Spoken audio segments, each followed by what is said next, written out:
There was a winter already stored inside Demetria's body long before the snow arrived.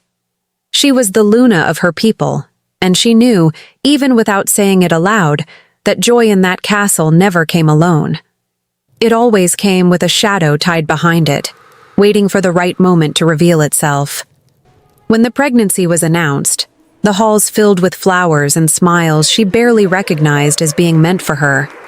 For a few days, she allowed herself to believe that maybe, this time, happiness had come to stay. Then the whispers began. Cursed. Whoever heard of such a thing? 3 months along and a belly that size. They say it's sextuplets. A pregnancy like that isn't a blessing. It's a curse about to fall over the whole kingdom. Demetria heard every word in silence, chin lifted, her heart tightening a little more with every whisper the castle halls insisted on carrying to her. Sextuplets, from the Alpha King himself. And still, for some in that castle, it was no cause for celebration. It was a bad omen with a name and a face. Demetria didn't know, sipping that warm tea on the last night before winter fell over the kingdom, that the protection promised by her king was about to be traded for betrayal. She didn't know she would wake up alone, pregnant and abandoned in the middle of a blizzard, her enormous belly dragging her forward down a long, white, endless road, with no carriage, no guard, no name left to call her back. She only knew one thing, with a clarity that cut deeper than the cold. Someone had decided that she and the 6 little wolves she carried would not survive that night. But Demetria never knew how to lower her head for anyone who tried to decide her worth for her. And it was exactly that refusal, stubborn, furious, alive, that carried her through the snow when anyone else would have given up, until she found a roof, a fire already burning, and a stranger who took her in without asking too many questions. Months later, when they finally found her, they did not find the remains of a tragedy. They found the bread still baking. They found a woman alive, whole, stronger than the winter that tried to erase her, and a makeshift home that had stubbornly refused to let her die. No. What she still didn't know on that first freezing night was that this winter, the cruelest the kingdom had ever seen, would not be the end of her story. It would only be the beginning of something neither of them had ever dared to imagine. If you love intense wolf stories with destiny and twists, go ahead and subscribe to the channel right now. So subscribe and turn on notifications so you don't miss any chapters. And how about we get to know each other better? I'm Maggie Reed, the author of these stories, and you? Drop a comment below with your name and what city you're watching from. Demetria had already learned that, in the kingdom, even happiness came with a shadow attached. When they announced the pregnancy, the whole castle seemed to exhale at once. Eric smiled with that rare, almost boyish kind of joy, and the Luna was embraced, celebrated, treated like she was carrying the promise of a new age in her womb. There were flowers in the halls, fresh bread on the table, softer looks than she had ever known since becoming the Alpha King's wife. For a few days, everything finally seemed to settle into place. Then her body started telling a different story. By the time she was only 3 months along, Demetria's belly was already huge. It did not grow gently. It did not round out in a way that could be hidden or explained away. It was heavy and impossible to miss, like something ancient and urgent had taken root inside her. Whenever she walked through the corridors, conversations thinned out. Eyes shifted first to her face, then to her stomach. Some looked curious. Some looked worried. And some looked like they were already deciding what kind of trouble this might become. Eric's noticed before anyone else. One cold morning, he was at her side when the healers entered the chamber. Alawan came first, carrying a satchel of dried herbs. Belian followed close behind. And behind them, with the same composed expression he always wore, came Orsian. Demetria knew, just from the silence of their entrance, that whatever they had found was not simple. Eric stood beside the bed, one hand resting at her back like he meant to shield her from whatever truth was coming. "Tell me," he said. Alawan did not waste time. There are 6 distinct presences. Demetria felt her breath catch. 6. The number hung in the room for a moment, as if no one knew what to do with it. Belian added quietly, 6 pups. Demetria's hand moved to her belly on instinct. 6 wolf pups. 6 lives growing inside her, strong and fast, as if the moon itself had rushed the miracle along. The shock came first, then something like awe, not fear, not yet. Just the strange, overwhelming knowledge that her body was carrying something far bigger than the world had expected. Eric's bent slightly so he could look her in the eye. "There is nothing wrong with that," he said. Demetria wanted to believe the steadiness in his voice. She did, for a second, because Orsian shifted behind Alawan, folding his hands in front of him with the kind of careful composure that had started to wear on her nerves long ago. "Perhaps it would be wise to keep this quiet for now," he said. "There are old traditions. The people may react badly." Eric's turned his head slowly. "The people will react the way I allow them to react." Orsian kept his tone smooth. "Of course. I only mean to protect the Luna." Demetria felt the weight of the word the moment he said it. There was respect in the shape of it, but not underneath. She knew men like Orsian. Men who spoke softly so they could call themselves civilized, while they pushed a woman closer and closer to the edge. Elowen stepped forward to examine Demetria more closely, asking permission with a small gesture. Her touch was cold at first, then steady. She closed her eyes for a moment, focused, while Belian watched with a faint crease between his brows. "They're strong," Elowen murmured. "Stronger than they should be at this stage." Belian nodded thoughtfully. "That may demand more from the Luna once the cold gets worse." Eric's gave a short exhale that was almost a laugh, except there was no humor in it. "Then no one will let the cold get worse for her." Demetria looked at him and felt, with painful clarity, how completely he was prepared to stand between her and anything that tried to harm her. Not only as a king, as a husband, as a mate, as a man who had already chosen her so many times that choosing her had become second nature. And that warmed her from the inside out, until the whispers started. First in the halls, then in smaller rooms, then in corners where they thought she could not hear. Her belly was growing too fast. The healers were speaking in low voices. Older women were exchanging looks that lingered too long. And little by little, the word moving through the castle stopped sounding like a blessing and started sounding like a worry. Orsian only made it worse without ever raising his voice. He spoke of caution, tradition, stability, prudence. And always, there was a line that sounded helpful on the surface but had something sharper underneath. Demetria understood very quickly that he did not need to attack her openly. He only needed to surround her with polished words until doubt started sounding like wisdom. He was the one who suggested the pregnancy be monitored more closely. He was the one who insisted that such a heavy burden might not be wise to expose to harsh weather. He was the one who started saying, in that calm, composed tone of his, that the Luna might need to rest away from the castle for a while, until her body settled. Demetria listened with both hands still resting over her belly. She did not lower her gaze. She did not shrink. She refused to give him the satisfaction of seeing weakness where there was only vigilance. Because she knew men like Orsian, men who didn't have to shout to wound, men who called cruelty caution and fear advice. When winter arrived, it came early and without apology. The first hard wind hit the towers hard enough to rattle the windows. Then came the snow. First a few flakes, then more, and before the kingdom had truly prepared, everything was white, rigid, and unnervingly still. Each morning, Demetria's belly felt heavier. Each night the cold seemed to press deeper into the stone of the castle. Eric's did not want her far from him. He wanted her close. He wanted to see her in the heart of the warmth, hear her breathe beside him, feel her hand in his whenever his worry kept him awake.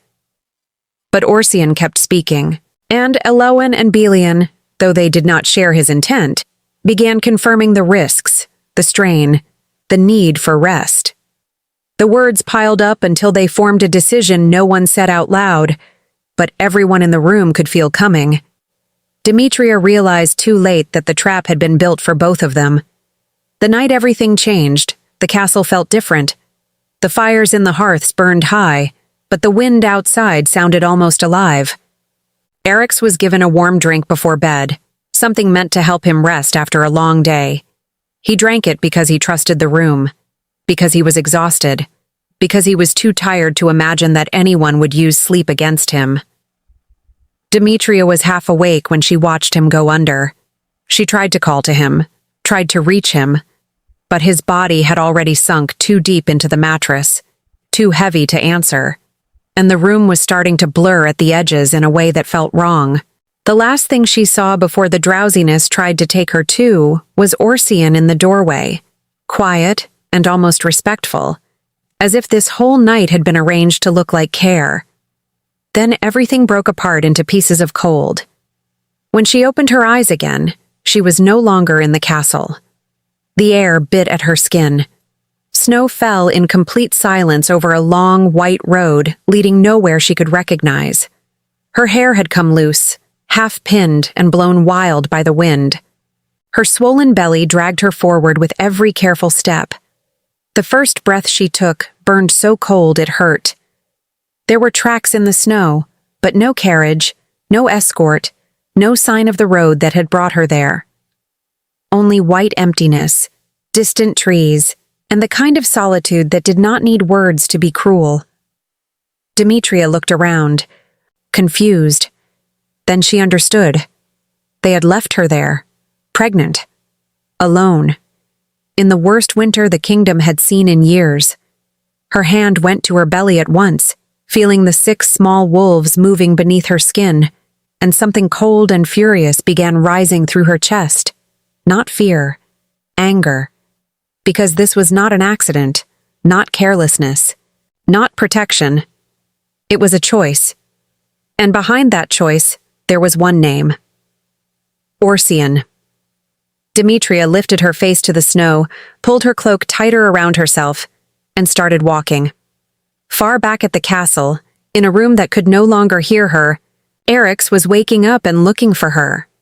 And the winter that was supposed to last for months had just turned into a war against everything they had tried to build together. Demetria walked until walking became the only thought left in her head. One foot, then the other.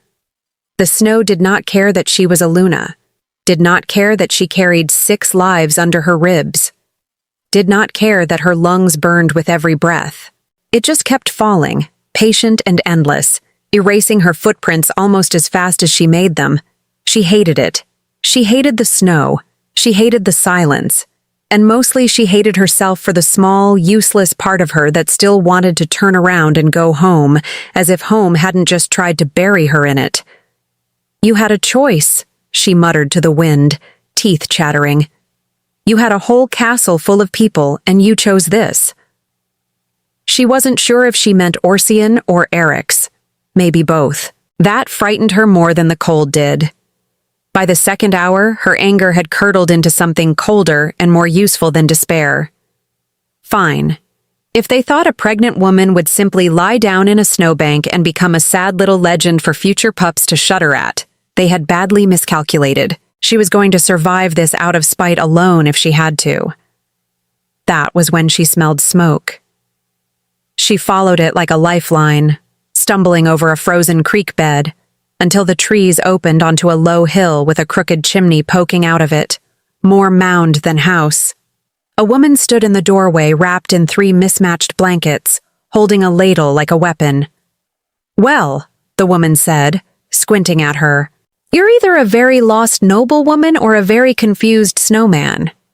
"Neither," Demetria said, and then her knees decided the conversation was over. She woke up warm, which felt like a personal insult after the day she'd had. "Don't get comfortable," the woman said, not unkindly, stirring something over the fire. "Comfortable people forget to be grateful, and I did not haul you in here by your ankles for ingratitude." "You hauled me by the ankles?" You're heavier than you look, mostly around the middle. The woman eyed her belly with open curiosity, not fear. How many? 6. The woman actually dropped her ladle. 6? Moon above. What did you do? Insult a fertility spirit personally? Something like that. Demetria managed a weak, exhausted laugh, the first one in what felt like years. I'm Demetria. Sela. The woman resumed stirring like nothing had happened. And before you ask, yes, I live alone in a cave on purpose. No, I'm not a hermit because of tragic circumstances.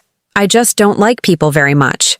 You, apparently, I'm making an exception for. Mostly because letting a pregnant Luna freeze to death outside my house seemed like the kind of thing that comes back to haunt a person. How did you know I was... The dress under that cloak costs more than this entire cave. And you walk like someone used to being followed by servants who fetch things before you finish asking. Sela shrugged. Also, you talk to Snow like it personally wronged you. Royalty does that. Demetria decided, right there, that she liked her enormously. Eric's woke to an empty bed and a wrongness in his chest before his eyes even opened. Demetria. Nothing. He was up and moving before the fog of whatever had been in that drink fully cleared. And the moment it did, the fury underneath it hit like a second wave. His head pounded. His limbs felt borrowed. And beneath all of it, a helplessness he hadn't known since he was a boy watching his own father die slow. The terrible knowledge that something was happening to someone he loved, and he had not been fast enough to stop it. He tore through the castle half-dressed, shouting her name until his voice cracked, and every guard who heard him flinched, because the Alpha King's fury had a sound, and this was not a sound any of them had heard before.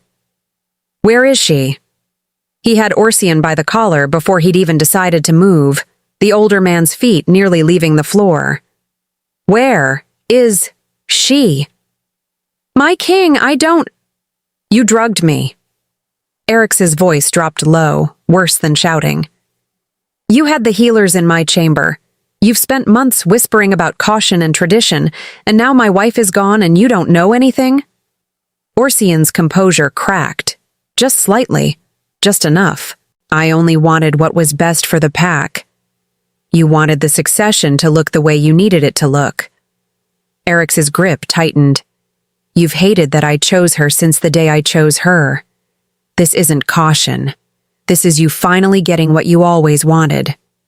For 1 second, something ugly and honest flickered across Orsian's face, and Eric's knew he'd struck the truth. Then it was gone, buried under practiced calm. You're distraught, Orsian said carefully.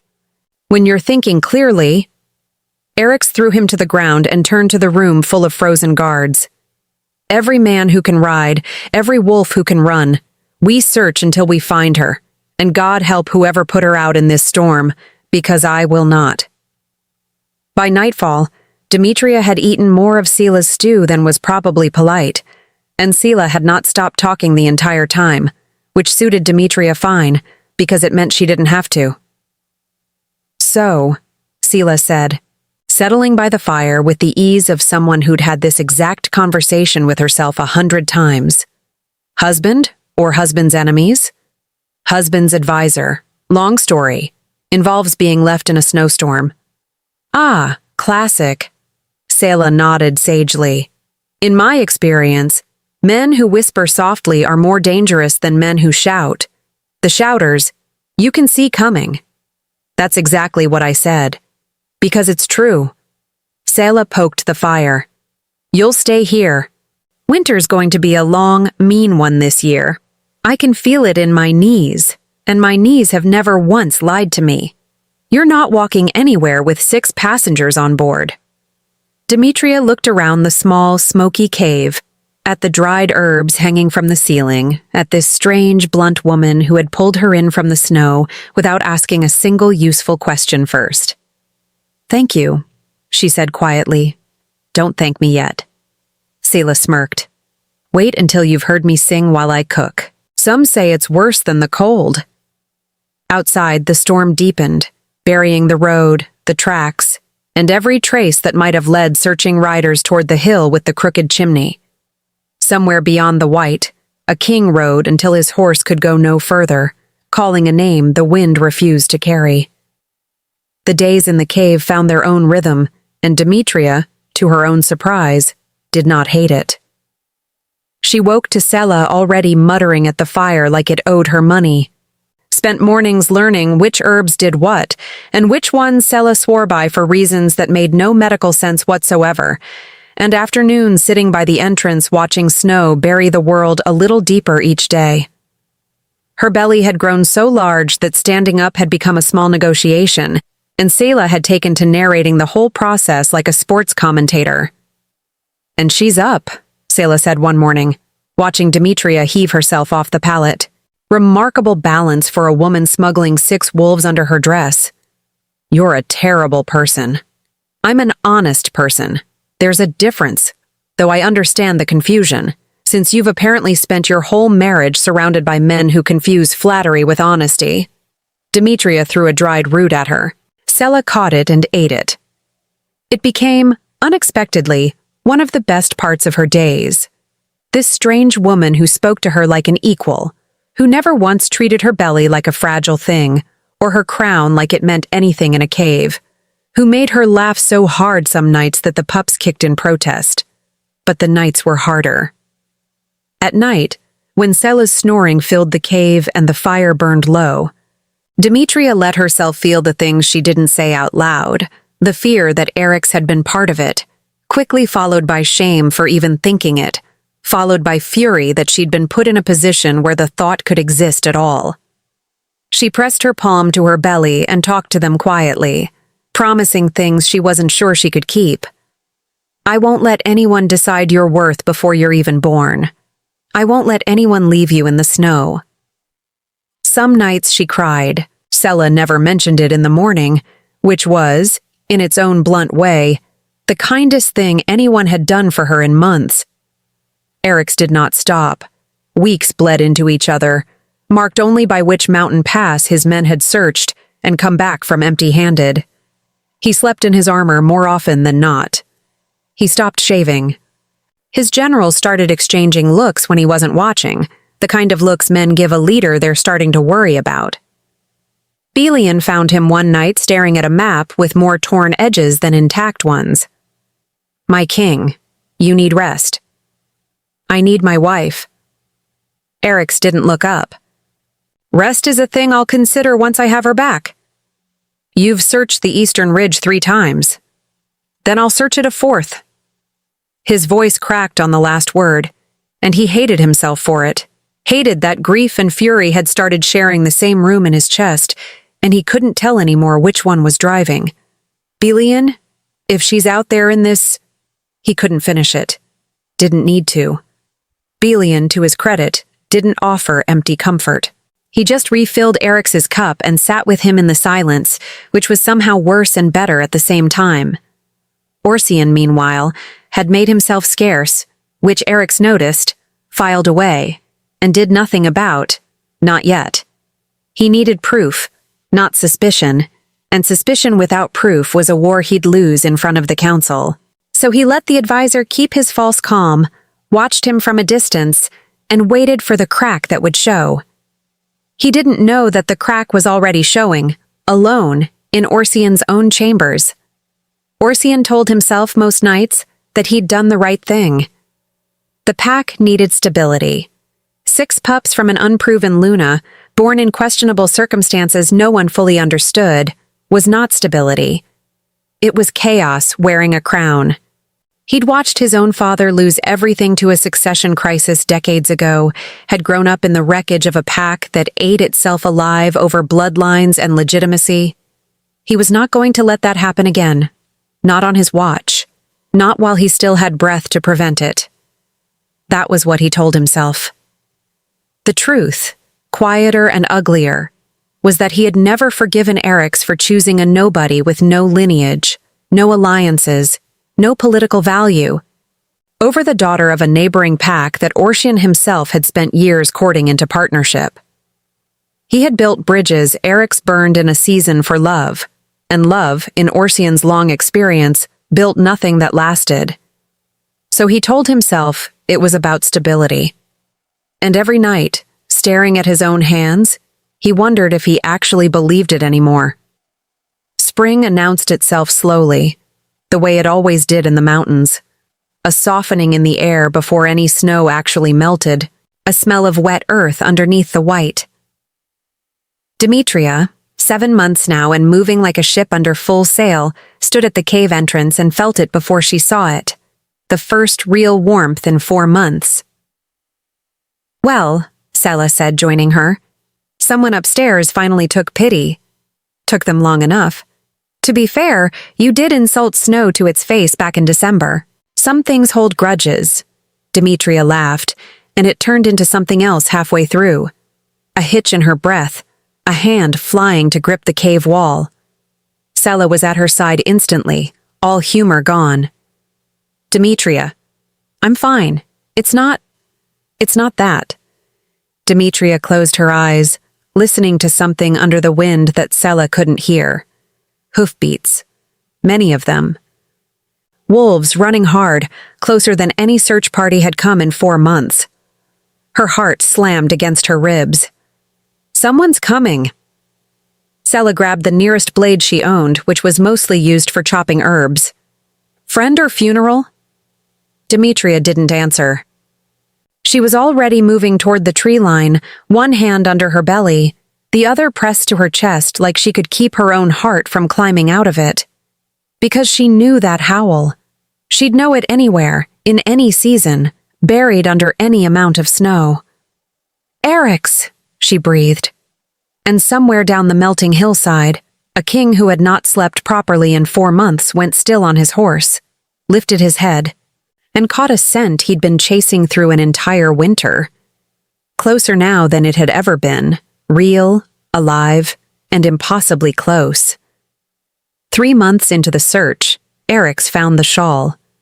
It was caught on a low branch at the edge of the eastern ridge, half buried in old snow, faded to the color of nothing after so many weeks exposed to weather. He almost rode past it. Almost. Something made him stop, dismount, kneel in the snow with hands that had stopped fully feeling the cold sometime in the 2nd month. It wasn't hers. He knew that the second he held it, wrong weave, wrong size, some traveler's lost belonging with no connection to Demetria at all.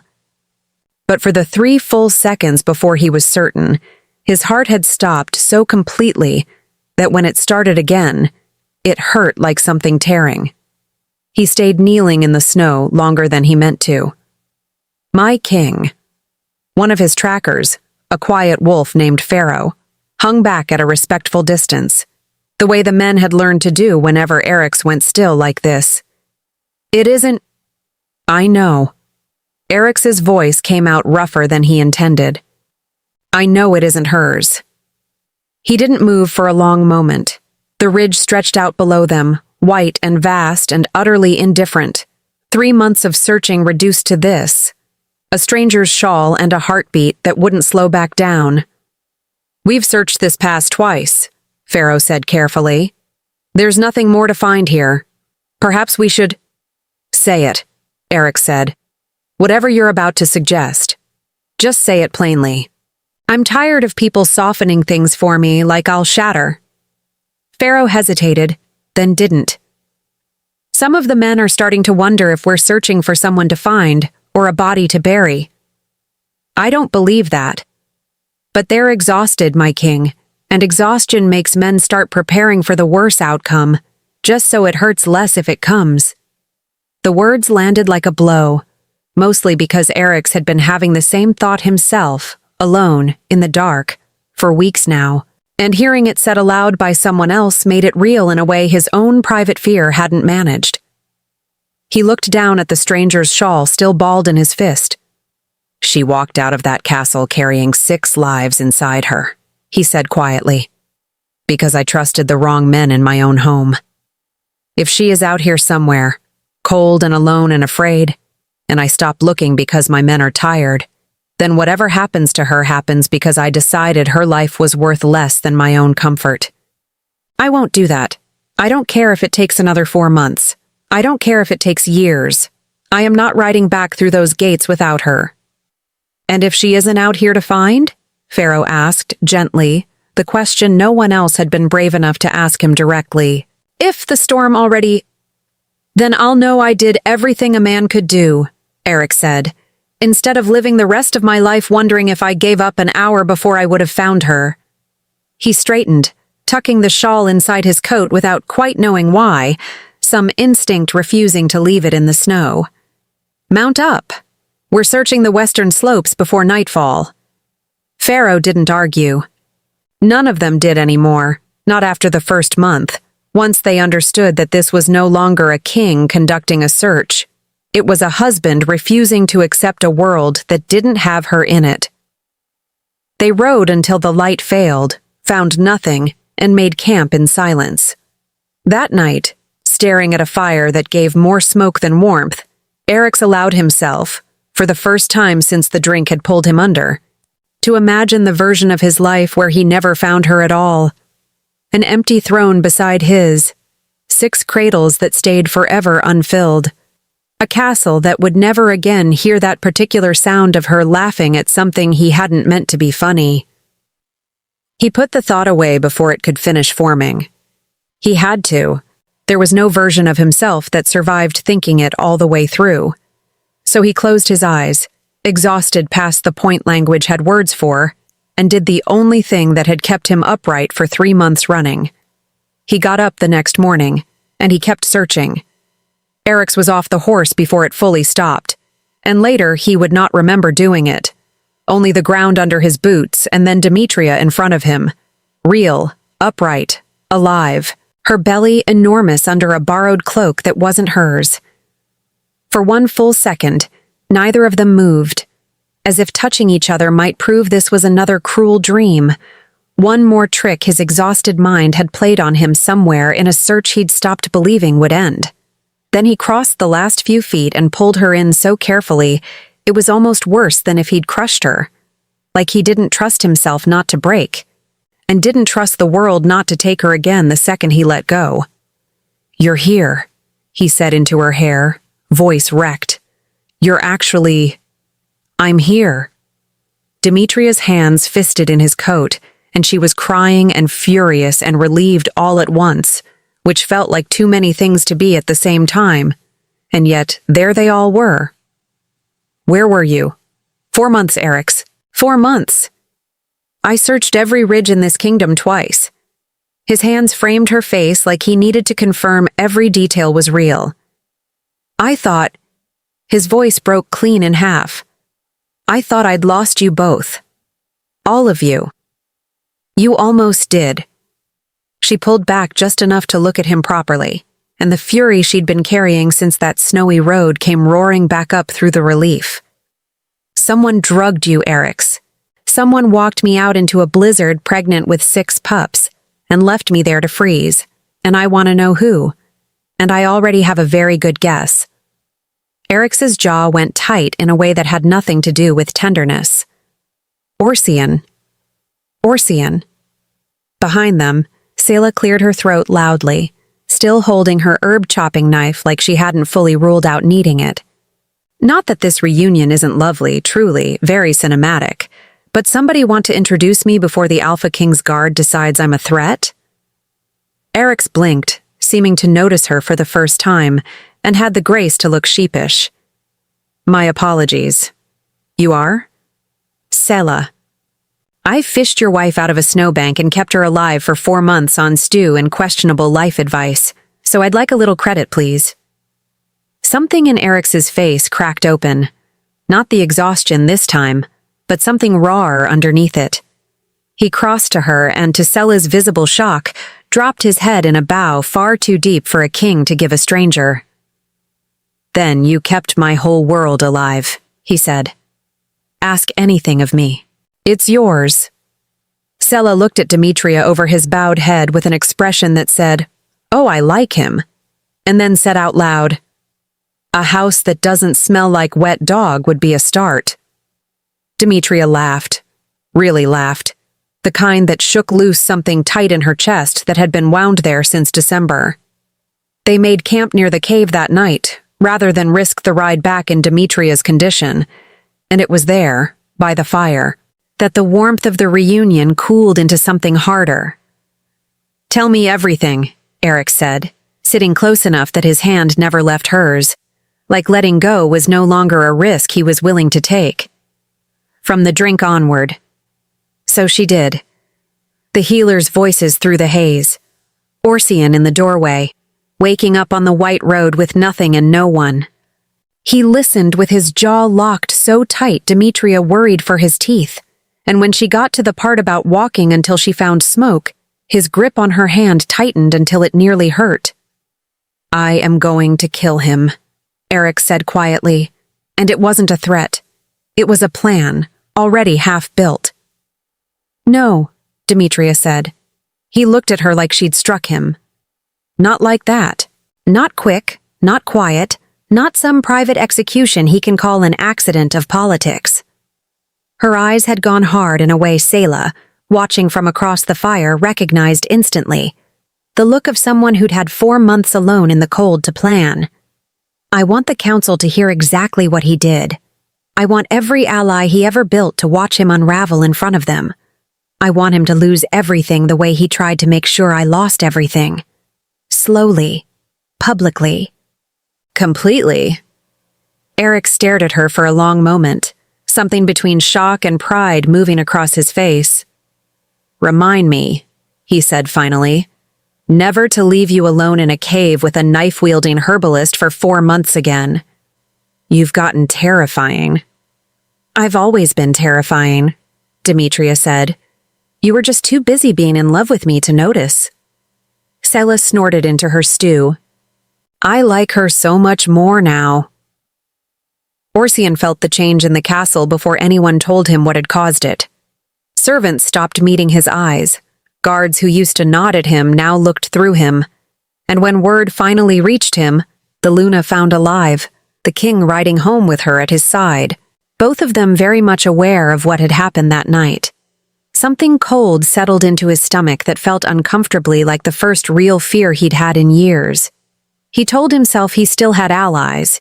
He told himself his reasons still held weight, that stability still mattered, that a council raised on caution and legacy would understand. But standing at his window, watching the road for the first sign of riders, he found himself gripping the frame hard enough to hurt. And underneath the fear, something older and uglier stirred. The same resentment that had started this whole mess, still burning, not even slightly extinguished by 4 months or a winter or the terrible thing he'd done. She was never supposed to survive that. The thought arrived clear and cold, and worse than the fear that followed it was the fact that some small, ruined part of him wasn't sorry. Below, at the gates, the horns began to sound. The king was home, and he was not alone. The castle looked different to Demetria riding back through its gates than it had the night she'd been carried out of them unconscious. Smaller, somehow. Like a place that had lost some of its power over her the moment she'd survived it without it. Selah rode beside her, invited along with a firmness from Eric's that hadn't left room for refusal. Muttering the entire way about how she hoped the castle had decent tea, because 4 months of pinecone-based substitutes had lowered her standards to embarrassing levels. "You're really coming to a royal court dressed like that," Demetria said, eyeing Selah's 3 mismatched blankets, now reduced to 1 very committed cloak. "I'm coming to a royal court at all, which is a personal record. Don't push your luck." Servants lined the courtyard as they arrived, and the whispers started immediately. Not the cruel kind from before, but something closer to disbelief, relief, awe. The Luna, 7 months pregnant, walking back through the gates on her own power after 4 months lost in the worst winter anyone could remember. Demetria kept her spine straight through all of it, one hand resting on her belly, refusing to let exhaustion show on her face even though every part of her wanted to collapse into the nearest soft surface and sleep for a week. Eric's never left her side. His hand stayed at the small of her back like a physical promise, and more than once she caught him glancing at her sideways, checking she was still there. Still real. Like some part of him hadn't fully believed it yet. The council was gathered within the hour, not by choice, but because Erix had walked into the war room and said, in a voice that left no space for negotiation, "Now." Alawin and Belian were there, both looking sick with guilt the moment Demetria walked in. "My Luna," Elowin's voice cracked. "We didn't know. If we had known what he intended—" "You confirmed the risks he wanted confirmed," Demetria said, not unkindly, just honest. "You didn't put me on that road, but you handed him the words he needed to justify it." Belian couldn't meet her eyes. "We are so sorry." "I believe you," Demetria said, "which is exactly why I need you now. You're going to tell the council precisely what you told Orsian, and precisely how he used it. Every word." Elowin straightened, something like resolve settling over her guilt. "Yes, my Luna." Sela, seated in a corner chair she'd claimed like a throne, leaned toward Demetria and murmured, "You're very good at this. Terrifying, but good. I had 4 months to think about exactly what I'd say when I got the chance. Remind me to never wrong you and then leave you alone with your thoughts." Orsian was summoned before the full council 2 days later, and he walked in with his usual composure fully assembled. Like armor he'd had a lifetime of practice fastening. It slipped the moment he saw Demetria seated beside the king's throne, very visibly alive, very visibly pregnant, very visibly furious in the quiet, controlled way that made men far more nervous than shouting ever could. "My king," Orsian began, "whatever has been suggested to you, Alawin." Erix's voice cut through it, flat and cold. "Tell the council what you told me." Elowin did. The drink prepared for Erix. The suggestions of rest, of tradition, of caution repeated so many times they'd started sounding reasonable. Belian confirmed every word. Then came the stable hand who'd been paid to ready a horse and cart in the dead of night without logging it, too frightened of Orsian to refuse the coin, more frightened now of the king to keep silent.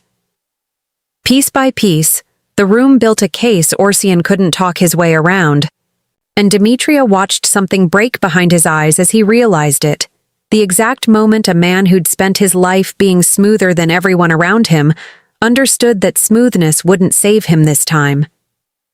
"I did what I believed was right," Orsian finally said, abandoning the denials.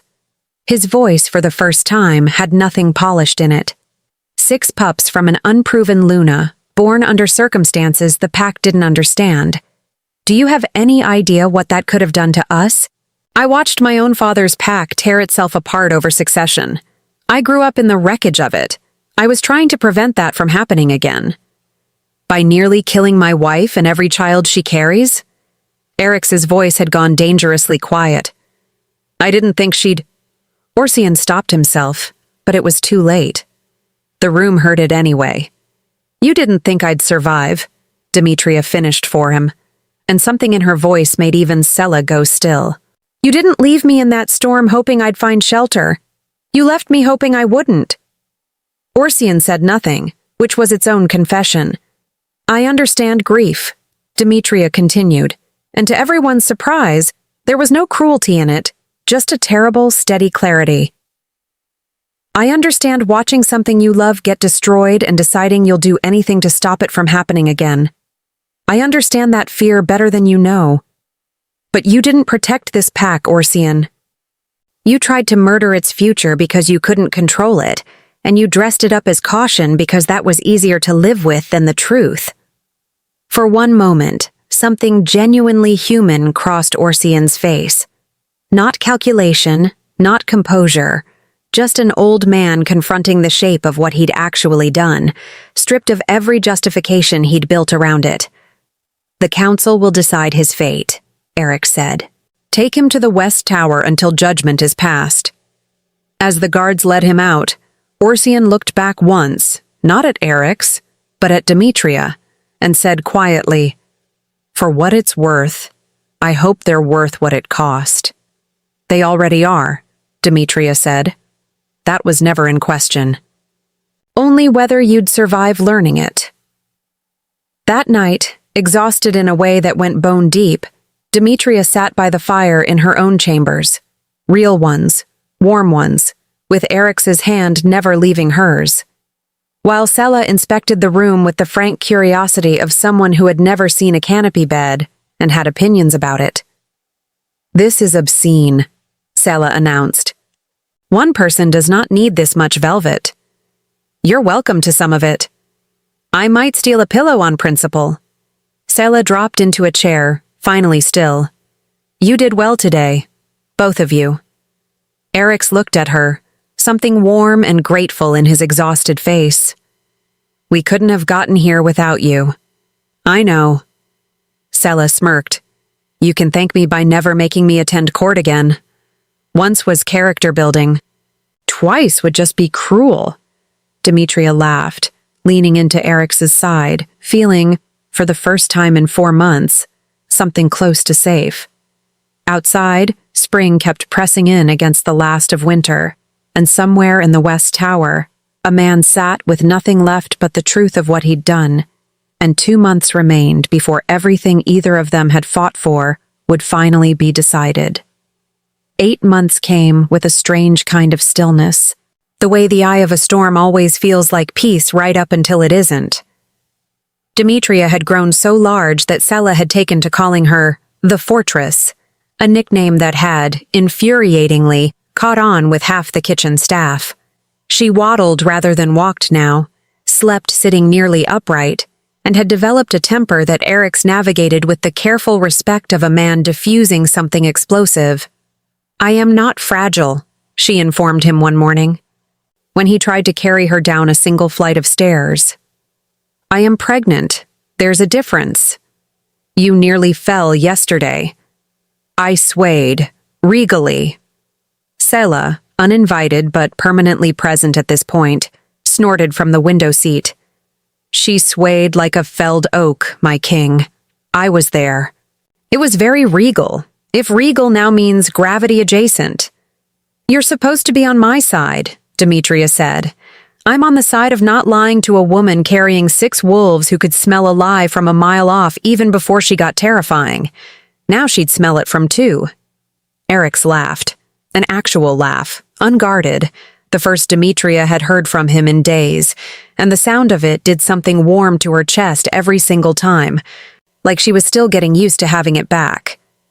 But the laughter didn't last long once the topic of the council returned. "Judgment is set for tomorrow," Eric said, quieter now, some of the warmth draining out of his face. "The council's decided. I wanted you to hear it from me before you heard it in the halls." Demetria's hand found her belly on instinct, the way it did whenever the world tried to press its weight against her. "And?" "Exile. Stripped of title, land, and pack protection. Sent beyond the borders with nothing." Eric's jaw tightened.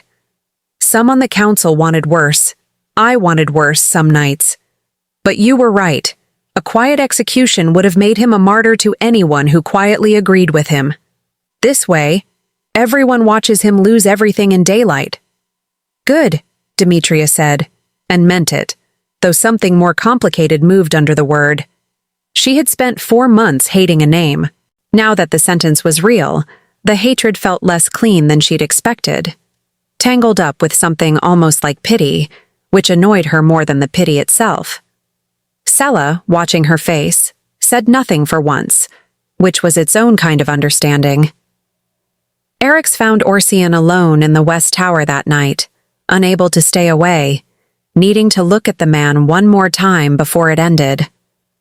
Orsian looked older than he had 2 months ago, not just tired, but hollowed, like something structural inside him had finally given way. "Come to gloat?" Orsian asked, not looking up from the small window. "Come to understand." Eric stayed by the door, arms crossed, the fury still there but banked now, burned down to something he could actually speak through. "You served my father for 30 years. You held me when I was born. I need to know how that man becomes the one who left my wife in a blizzard." Orsian was quiet for a long moment. Do you remember the Kessler Pack collapse? Before my time. I was 17. I watched 6 pups fight over a throne their fathers had built and burn it down between them because no one had planned for 6 heirs from an unproven bloodline, no clear line of succession, no precedent. His voice was flat, worn smooth by years of carrying it. I swore I would never let that happen to a pack I served. And then you told me your Luna was carrying 6, and all I could see was Kessler burning again. So you decided murder was preferable to uncertainty. I decided... Orsian's composure finally, fully cracked. I don't know what I decided. I decided fear was easier to act on than doubt. And I was wrong, and I know I was wrong. And knowing it doesn't undo a single hour she spent in that snow. He looked up, and there was nothing performed in his face anymore. I am not asking for mercy. I gave that up the moment I chose the road over the truth. I only wanted you to know it wasn't nothing to me. She was never nothing to me. I simply let something else matter more, and I will carry that for whatever's left of my life. Eric studied him for a long moment, the fear, finally honest, the fragility underneath 30 years of polish. It didn't undo the fury. It didn't need to. But it settled something in him anyway, some question he hadn't known he still needed answered. That's the most honest thing you've ever said to me, Eric said quietly. Pity it took almost killing her to get it out of you. He left without another word, and behind him, Orsian sat alone with the truth he'd finally stopped running from. The judgment was carried out at dawn. The whole pack gathered in the courtyard, silent and watching. Orsian stood stripped of the fine coats and composed manner that had defined him for decades, and when the sentence was read, he did not argue, did not perform contrition for the crowd. He simply nodded once, like a man finally setting down something heavy he'd carried too long, and walked out through the gates without looking back. Demetria watched from the steps beside Eric's, one hand laced through his, the other resting on her belly, where 6 small lives shifted like they knew, somehow, that something had ended. You okay? Eric's murmured. Honestly, I don't know. She watched the gates close behind Orsian's retreating figure. I wanted him to suffer for months. Now that it's happened, it just feels... quiet. Not satisfying. Just quiet. That's what justice actually feels like most days, Eric said. The stories make it sound like fireworks. It's usually just a door closing. Sala, appearing at Demetria's other side with the timing of someone who'd been listening the whole time, added, For what it's worth, that was the least dramatic exile I've ever witnessed, and I once watched a man get banished for insulting a goat that turned out to be someone's cousin. This pack has terrible standards for spectacle. Demetria laughed despite herself, the sound cracking the heaviness in her chest open just enough to let some light back in. I've missed you being ridiculous, she told Sela. I've never stopped being ridiculous. You've simply been busy being terrifying and pregnant, and I respect a woman with priorities. Eric's pulled Demetria gently against his side, pressing a kiss to her hair, and for the first time since the night the drink had been set beside his bed, something in his chest finally, fully unclenched. 1 month, he murmured against her hair. 1 month, and then we get to just be happy. No councils, no exiles, no snow. Just you and me, and 6 extremely overdue arrivals. I'm holding you to that, Demetria said, leaning into him, watching the courtyard empty out around them as the last of winter's business finally, truly closed. No more storms. Somewhere beyond the gates, spring was already turning warm and certain, and for the first time in 8 long months the castle felt, at last, like it might actually be safe to call home. The last month moved differently than all the others had. Where winter had dragged like something wounded, refusing to end, this final stretch rushed past in a blur of small, ordinary things. Meals shared without fear in them. Walks around the garden that ended earlier each day because Demetria's balance had officially declared independence from the rest of her body. and evenings by the fire that no longer felt like waiting for disaster. "You're staring again," Demetria said, not opening her eyes, feeling Eric's gaze on her from across the room. "I'm allowed to stare at my own wife." "You've been staring for 11 minutes. I've been counting." "You've been counting the minutes I stare at you?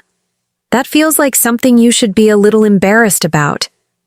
"I contain multitudes," Demetria said.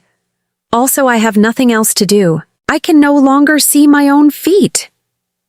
Eric's crossed the room and knelt in front of her chair, resting both hands gently over the impossible size of her belly, and for a moment, all the humor dropped out of his face, replaced by something rawer. "I keep waiting to wake up and find out this part was the dream," he admitted quietly. "That I'm going to open my eyes and you'll still be missing.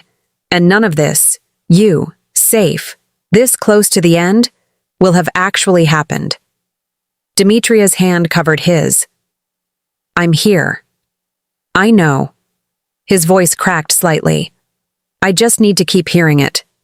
Sela had, by this point, more or less annexed a guest wing, a development nobody had officially approved and everybody had simply accepted as inevitable. "I've decided the tea here is acceptable," she announced one afternoon, dropping into her usual chair like she paid rent on it. "Not as good as Pinecone, obviously, but acceptable." "Nothing is as good as Pinecone to you," Demetria said. "You're deeply damaged." "I survived 4 months on it. At this point, it's less a preference and more a personality trait." Sela studied her with the sharp, assessing look she used whenever she was actually being serious under the jokes. "How are you really? Not the version for him." She nodded toward the door, where Eric's had just stepped out to deal with council matters. "The real one." Demetria considered lying out of habit, and then didn't, because Sela had earned better than that. "Terrified," she admitted. 6 of them, Sela. I keep doing the math and it keeps not making sense. What if something goes wrong? What if I can't? You walked out of a blizzard 8 months pregnant on spite and stubbornness alone, Sela interrupted. You are, without exaggeration, the most aggravatingly capable person I have ever met, and I say that as someone who resents being impressed by anyone. You'll be fine. They'll be fine.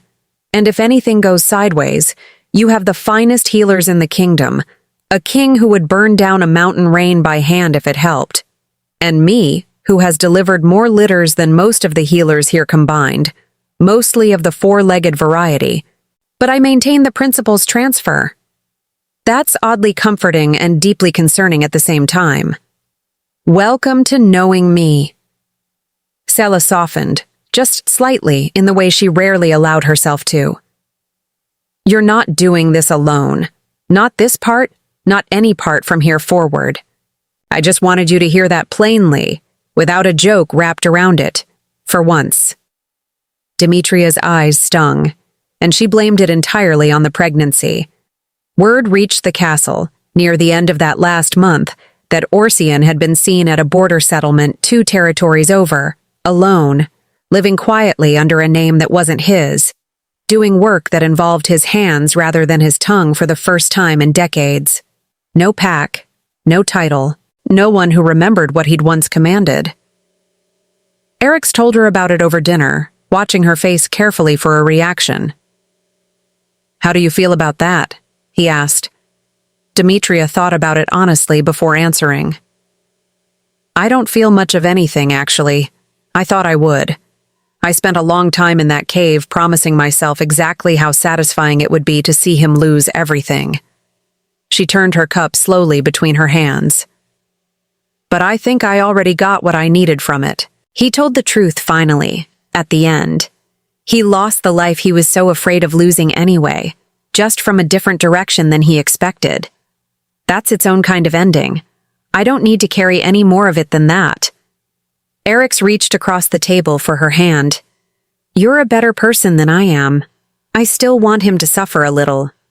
Oh, I want that too, Demetria said immediately. I just don't need to be the one doing it anymore. There's a difference. Eric's laughed, surprised into it. and it chased the last of the heaviness out of the room. 9 months arrived on an ordinary evening, without fanfare, without warning, the way Sela had promised her the real thing usually did. Unlike the dramatic nonsense in stories, where everyone conveniently goes into labor during a thunderstorm. Demetria was halfway through a sentence about the absurdity of the guest wing's new curtains when she stopped, went very still, and pressed a hand flat against her belly with an expression Sela recognized instantly, and Eric's did not. "Sela," Demetria said carefully. Sela was already on her feet. "Get the healers, get the king. Get out of my way if you're neither of those things." She crossed to Demetria's side, all humor gone, replaced by a steady, competent calm that had clearly seen this exact moment 100 times before, just never with someone she loved at the center of it. "All right, Fortress." Deep breath. "This is the part you spent 4 months in a cave getting ready for, whether you knew it or not." Eric's appeared in the doorway seconds later, took one look at both their faces, and went pale in a way 4 months of frantic searching hadn't managed. "Now?" he asked. "It's happening now?" "It's happening now," Demetria confirmed, and despite the fear humming under her skin, despite everything the last 9 months had cost both of them, she found herself smiling. "You should probably sit down before you fall down, my king. I have a feeling this next part is going to be a very long night." The healers arrived within minutes, and after that, the world narrowed for Demetria into a blur of instructions, contractions, and Eric's hand gripped so tightly in hers that she suspected they'd both have bruises by morning. "You're allowed to be scared," Sela told her between waves, wringing a cloth in cool water with the brisk efficiency of someone who'd done this 100 times, just never quite like this. "Scared is normal. Silent is not an option in this room, so let it out." "I'm not scared," Demetria gritted out. "I'm furious. 6 of them. 6. I want it on record that I'm never doing this again." "Noted and witnessed," Sela said. "Though I suspect that's the pain talking. Ask me again in a week." "It's not the pain talking. It's very clear-headed fury, and I will hold this grudge forever." Eric's, pale and useless in the particular way of men in these rooms, hovered close enough to be in the way and far enough to avoid Sela's elbow. "Is there anything I can—" "You can stop looking like you're the one in labor," Sela said without glancing up. "Sit. Hold her hand. Say something useless and encouraging. That's the job." "I don't know how to be useless and encouraging." "You're a king. I'm certain you've had practice." Demetria laughed despite herself, right through a contraction, which came out as something closer to a pained wheeze, and Eric's grip on her hand went white-knuckled with worry until she squeezed back and told him, breathless, "That was a laugh. I promise. Don't panic." "Too late," he admitted. "I've been panicking since the drink was set down beside my bed 8 months ago. I don't think it's stopped since." Hours passed strangely in that room, too slow when the pain crested, too fast in the gaps between, until Demetria genuinely lost track of how long they'd been at it. Elowin and Belian worked steadily at the foot of the bed, murmuring to each other in the low, clipped shorthand of people who trusted each other completely under pressure, and Demetria found something oddly comforting in the fact that these were the same two who'd first said the word 6 into a silent room all those months ago. It felt, in some strange way, like the story closing a loop. "Almost there," Elowin said at one point, and Demetria didn't have the breath left to ask almost where, because the answer to that question had been the entire shape of the last 9 months. Eric's, meanwhile, had stopped being useless somewhere around the 2nd hour and started being something closer to essential. Steady murmurs, a hand that never let go, his forehead pressed to hers between contractions like he could physically transfer some of the fight in him into her by proximity alone. "I need you to know," he said quietly in one of the rare still moments, "that whatever happens tonight, however this goes, you already did the impossible part. You survived a winter that should have killed you. This is just the ending. You've already won. Don't you dare talk like there's a version of tonight where I don't get to hold them, Demetria said fiercely, even through exhaustion. No, Eric's agreed, something fierce and wet in his own eyes now. No, you didn't. Outside the chamber, the rest of the castle held its own strange vigil. Servants moved quietly through the halls. Torches burned longer than usual, and more than a few guards found excuses to linger near the wing, unwilling to be far when history was happening one floor up. Belian stepped out briefly for supplies and found Elowen's assistant pacing the corridor with a look of barely restrained panic. 6, the younger healer said, as if the number alone explained everything. No one's ever had to, Belian agreed calmly, gathering what he needed. Which means there's no wrong way to be nervous about it. Just don't let her see it on your face. She's got enough to hold without holding our fear, too. Down in the West Tower, now empty, the wind moved through the room where Orsian had spent his final weeks in the castle, carrying nothing but silence where a man's ambition had once lived. News of the labor hadn't reached him at the border settlement yet, and when it eventually did, days later, from a traveler's careless mention over a shared fire, he would sit very still for a long time, turning the number 6 over in his mind, thinking of Kessler and blood and everything he'd been so afraid of, and finding, to his own surprise, that some old and rigid part of him finally let go of it entirely, quietly, without ceremony. The way most real change happens. But that was still days away. Inside the birthing chamber, none of that mattered yet. Somewhere past midnight, Selah's voice cut through the haze with an urgency that snapped both Demetria and Eric's fully alert. First one's coming. Now, Fortress. This is it. Demetria's hand crushed Eric's hard enough that he didn't even flinch, too focused on her face, on the terrifying, magnificent effort visible there, on 9 months and one brutal winter finally converging into this single, unbearable, extraordinary moment. I've got you, he said, voice breaking wide open with everything he'd carried since that snowy night. I've got you. I'm right here. I'm not going anywhere. You'd better not, Demetria managed between gritted teeth, eyes fierce and wet and utterly unstoppable. Not after everything it took to get back to you. And in the flickering candlelight, with Selah steady at her side and Eric's anchoring her hand like a lifeline, the longest night of Demetria's life finally began to turn, at last, toward morning. The first cry cut through the room like sunlight breaking a storm, and Demetria felt something in her chest crack open entirely, not from pain this time, but from a relief so enormous it barely fit inside her. A girl, Elowen said, voice thick with emotion she didn't bother hiding, placing the small wriggling bundle briefly against Demetria's chest before passing her to Belian's waiting arms. Strong lungs, healthy. Demetria didn't even have time to catch her breath before the next wave came, and the next, and the next.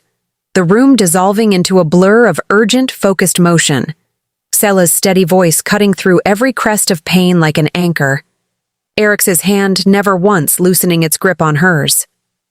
2, Belian called out some time later. And then, what felt like both an eternity and no time at all afterward. 3. You're doing it, Eric's murmured against her temple, his voice wrecked with awe and fear and love in a combination Demetria had never heard from him before. Not even that first night he'd found her on the melting hillside. You incredible, impossible woman. You're actually doing this. Talk less, Demetria gasped. Hold my hand more. 4, Elowen announced. Selah, wiping sweat from Demetria's forehead with a cloth that had long since stopped being cool, leaned down and said, with the particular dry warmth she reserved for the moments that mattered most, You held 6 of them safe through a winter that should have killed a lesser woman twice over. This part, you were always going to survive. I never doubted it once. You doubted it constantly, Demetria managed. You told me so, repeatedly, in a cave. That was me managing expectations. Completely different skill. Despite everything, despite the exhaustion pulling at every part of her, Demetria laughed, and the laugh carried her straight into the fifth arrival, and then, finally, achingly, the sixth.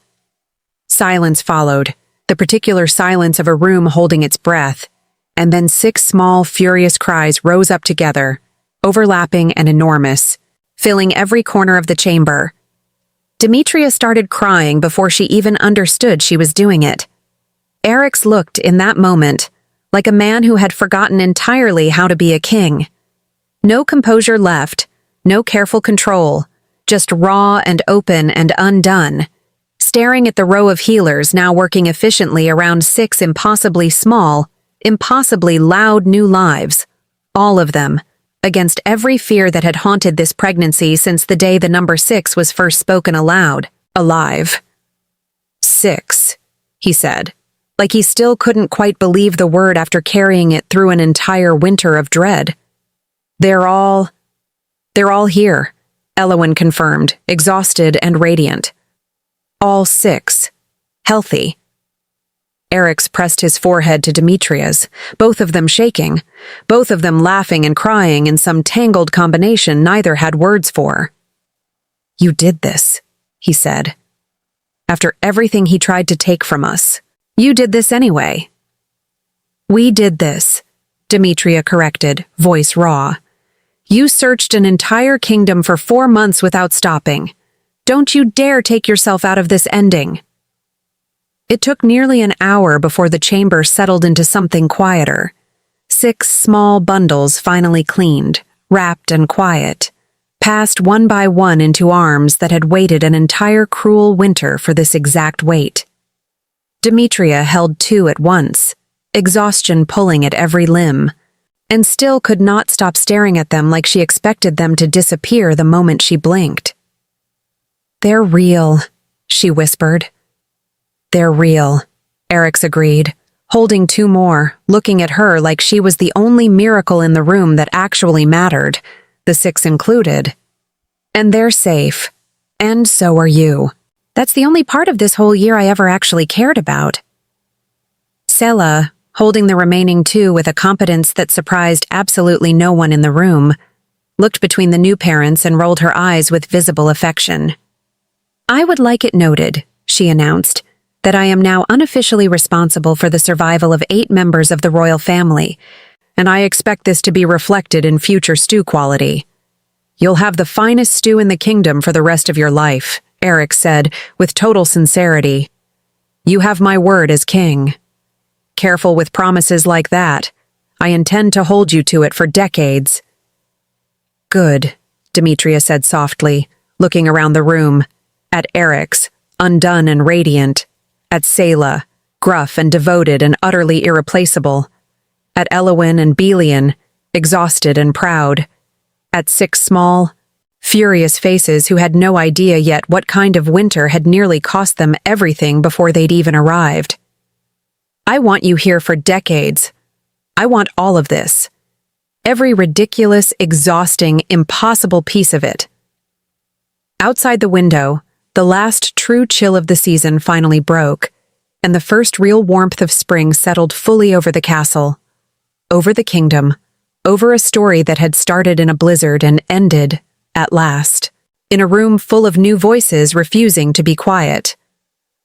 Demetria closed her eyes for just a moment, Eric's hand still in hers, 6 heartbeats finally settled and steady around them, and let herself, for the first time in 9 impossible months, simply rest.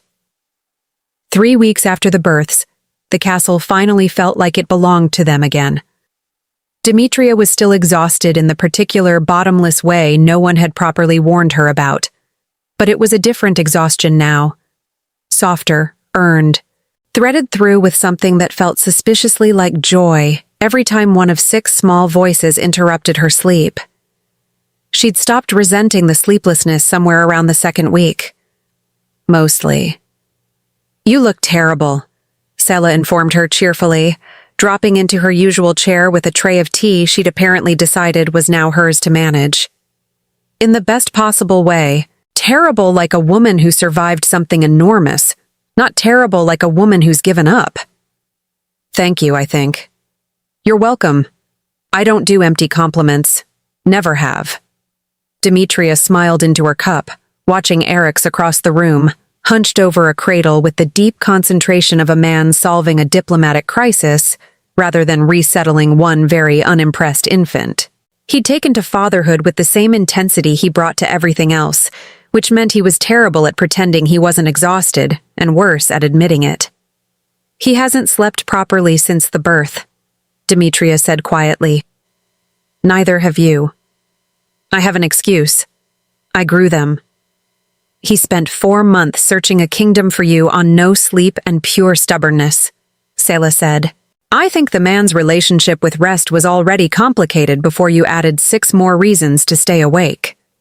As if summoned by the observation, Eric's finally succeeded in settling the cradle and crossed to join them, dropping into the seat beside Demetria with the boneless exhaustion of a man who'd fought and won a war that day, even if the war in question had been entirely about getting one infant to stop crying. I don't know how you did this for 9 months while also surviving a blizzard, he said, pressing a kiss to her temple. I've been doing this for 3 weeks and I feel like I've aged a decade. You have, Selah said helpfully. I can see it happening in real time, very rewarding to witness. You're supposed to be comforting. I'm supposed to be honest. You hired me for stew, not flattery. That evening, once the castle had quieted and 6 small, finally sleeping bundles filled the nursery, with the kind of peace that felt earned rather than given, Demetria and Eric sat together on the balcony overlooking the grounds, watching the last true chill of the season give way to something warmer. I keep thinking about that road, Demetria admitted quietly. The one I woke up on. I used to think about it every single night in that cave, wondering if I'd survive long enough to make sure it meant something. Eric's arm tightened around her. Does it? Mean something? It means I know exactly what I'm capable of now, she said. It means I'll never again let anyone, counsel, advisor, tradition, fear, decide what my body or my family is worth. It means I found Selah, who I would genuinely fight someone for at this point. And it means you and I know for certain that whatever comes next, we survive it together. Or not at all. There's no version of us that isn't that anymore. Eric's turned her face gently toward his. There's no version of me that wasn't always that, from the moment I chose you. The storm just proved it. Say that again sometime when I'm not covered in 3 different kinds of baby-related liquid. It'll land better.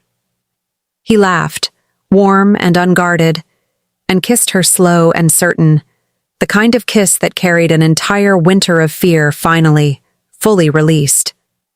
Word had come, days earlier, that Orshan had settled permanently at the border, working with his hands, speaking to no one of his old life, carrying the weight of what he'd done quietly and without excuse. Eric's had considered briefly sending word of the births, some small cruelty or closure, and had ultimately decided against it. Some doors, once closed, deserved to stay that way. The man had lost everything he'd once feared losing, from the exact direction he'd never expected, and there was a strange, final justice in simply letting that stand, unremarked, for the rest of his days.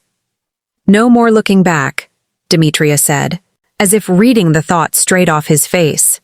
No more looking back, Eric's agreed. Only forward. Only this. Below them, the kingdom settled into spring, whole and quiet, and finally, entirely safe. Epilogue 2 years later, the castle no longer remembered how to be quiet, and nobody in it wanted it to. 6 small wolves, fast, loud, and utterly ungovernable, had turned the once solemn halls into something closer to a joyful battlefield. And Demetria had long since stopped apologizing to visiting dignitaries for the chaos, on the grounds that anyone who couldn't handle a little noise had no business ruling anything. Selah had never left. She claimed, loudly and often, that she stayed purely for the stew quality Eric's had promised her.